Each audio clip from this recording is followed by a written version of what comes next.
Luke tells Theophilus that he has wrote these things so he can have a certainty of the things that have been taught about Jesus Christ. What does Luke ever say that gives us that certainty? And how does the birth narrative of Jesus Christ have anything to do with what we're going through right now, especially with this mandate to have to stay home? Well, stay tuned to find out.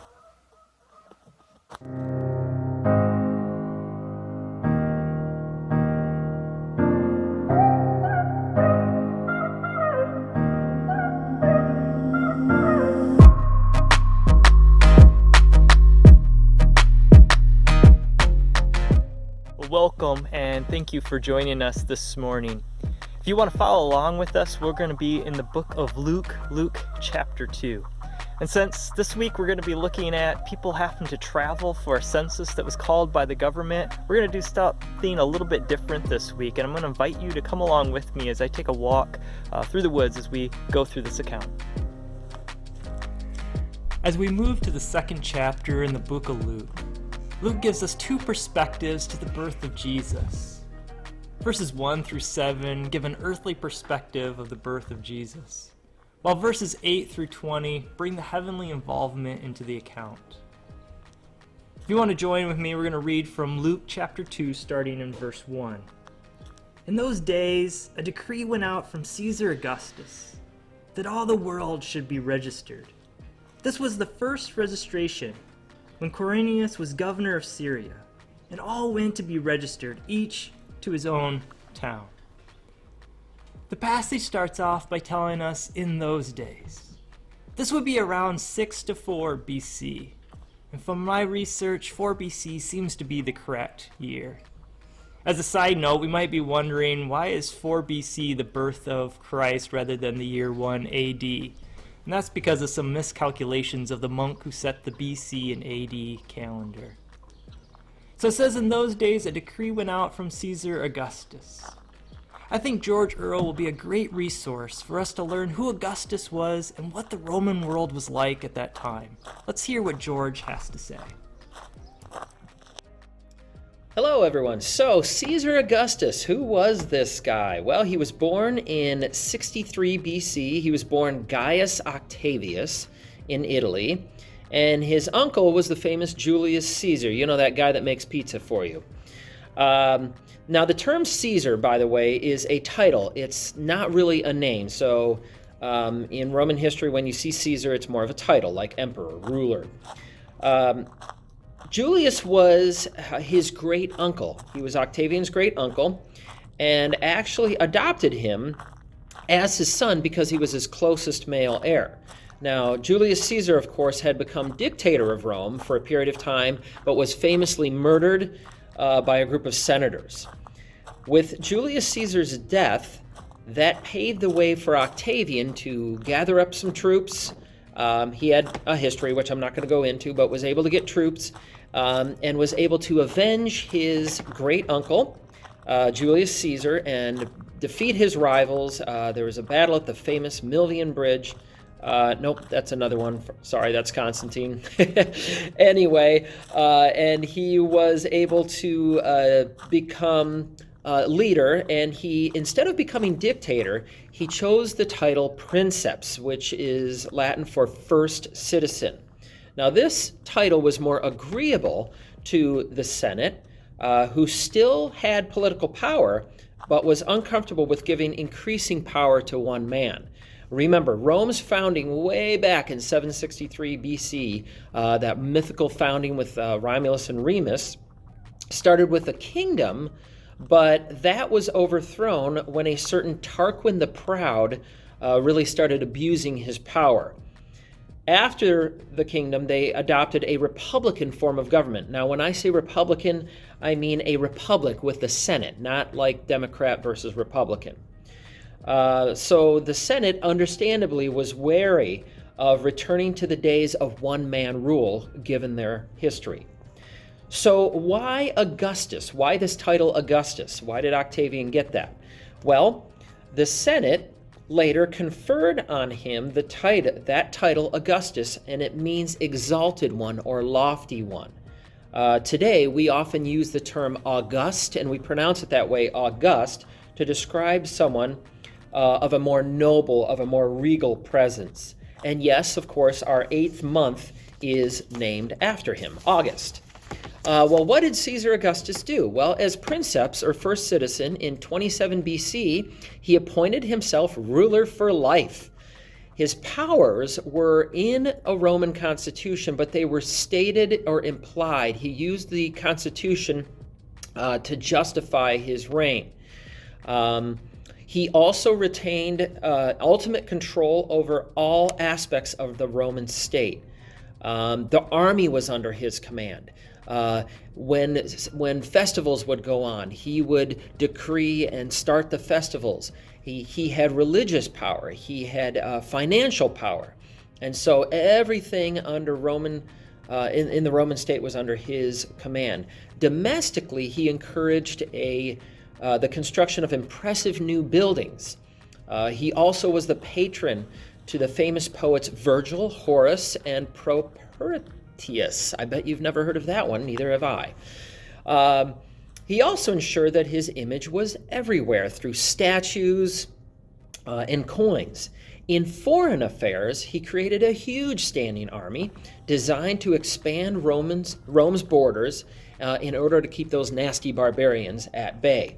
Now, this ushered in what historians call the Pax Romana. And if you recall, Galatians 4:4 says this, "But when the time had fully come, God sent his Son, born of a woman, born under the law." It was now possible, because of the Pax Romana, for the gospel to spread even easier. And God used that Pax Romana to spread the gospel. Caesar Augustus is considered by many historians to be the best of the Roman emperors. So the first one, I guess, was the best, and it went all downhill after that. He died in 14 CE, and so, by the way, he was not emperor during Jesus' 3-year ministry. That would have been Tiberius. Yes, Caesar Augustus was emperor when Jesus was born, but not during his ministry. Now, just a few concluding interesting thoughts. While the first citizen is being conferred on as a title, the exalted one, we have the true exalted one, Jesus Christ, being born.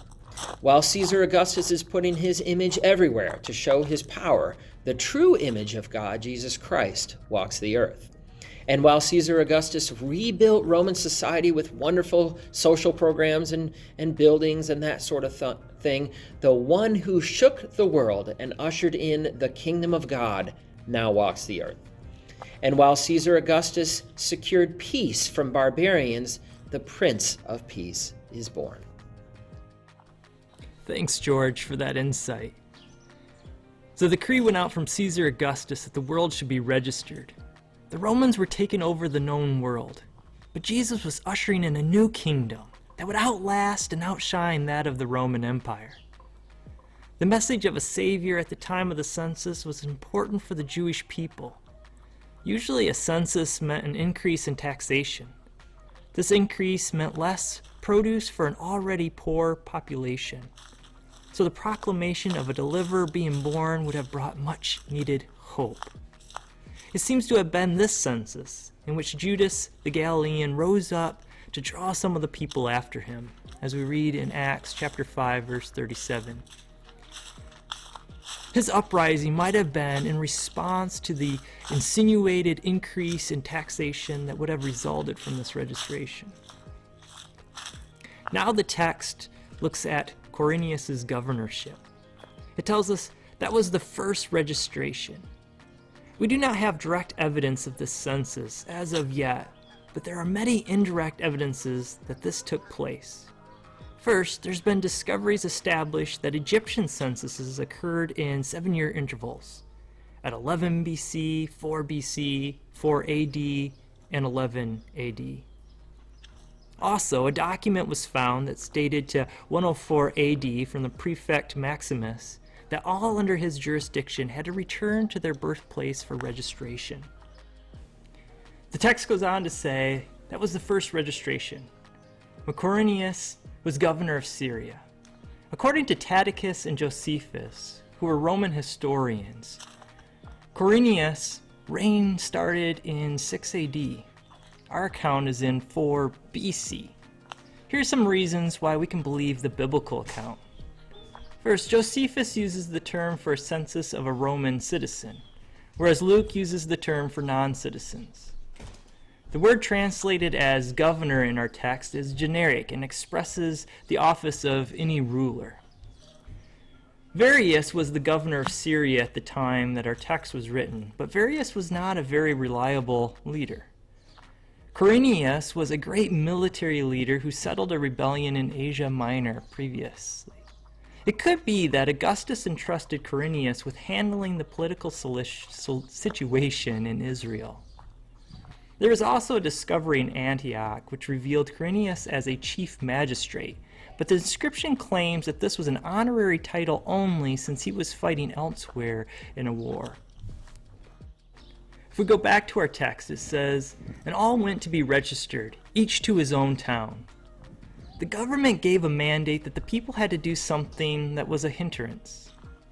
Some may have even disagreed with the government's command. Mary probably thought she would give birth to her in her home at Nazareth. Now she is told in the final stages of her pregnancy, she has to travel 85 to 90 miles south to Bethlehem. Her plans have changed. And for what? Just because the government decided to make some foolish decree? Seeing the bigger picture, we can see that God was doing something bigger than what the people could have imagined. Mary was carrying the Messiah, and the Messiah was prophesied to be born in Bethlehem. Proverbs 21:1 says, "The king's heart is a stream of water in the hand of Yahweh. He turns it wherever he wills." Rivers don't stay straight. They bend and turn as objects in the train alter their course. Just as a river can be diverted by a boulder or a downed tree, God can alter the heart of whoever he chooses. God moved Augustus' heart to give a decree for the people to go back to their ancestors' place of birth to fulfill a prophecy given 700 years previously. What if God is working through the government's current decrees today? What if the decrees have more to do with people's relationship with God than it does with the economy, social distancing, health, and executive orders? Today we are dealing with an extended and expanded stay-at-home mandate. For some, this is frustrating and discouraging. But are we missing the bigger picture? What if God is turning the will of our governmental leaders to decree what he desires?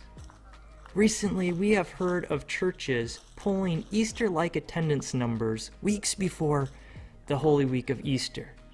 Many churches had higher virtual attendance on Easter Sunday than their sanctuaries could ever have held.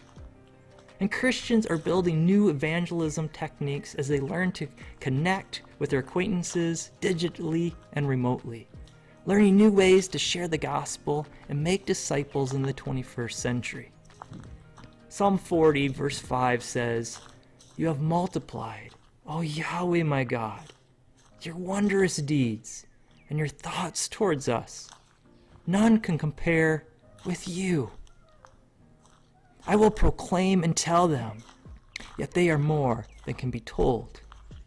God has multiplied his wondrous deeds during this time. The harvest is ripe. The question I ask myself is, am I fulfilling the last part of Psalm 40 verse 5? Am I proclaiming him to all my acquaintances? We are a much needed voice of hope, peace, and comfort for everybody. If it was not for being forced into this environment, I'm not sure I would have taken the time to learn a new skill set for communicating digitally. Too often, the church is stuck in the ways of the past, trying to recreate what worked in the days gone by, but are no longer applicable to today. The methods of the past worked because they were relevant to their time. I think of how often I read of Jesus' example of ministry as the church's model. But we can't always look to see how Jesus ministered, since he ministered in a different time than ours. We need to follow the principles Jesus laid out for us, not his methods. Otherwise, we will miss the ripe opportunities of today. will never see Jesus engaging digitally or liking the disciples' social media posts. It may be that God is waking us up to our lack of Christ-centered engagement for the 21st century. Well, this is where our paths will diverge. Thank you for coming along with me on my walk, and I pray that you can go through this coming weeks and be thinking about the bigger picture of what is God doing in the midst of our country and how you can become a part of it. May you have a blessed and holy week, and thank you for spending this time with us.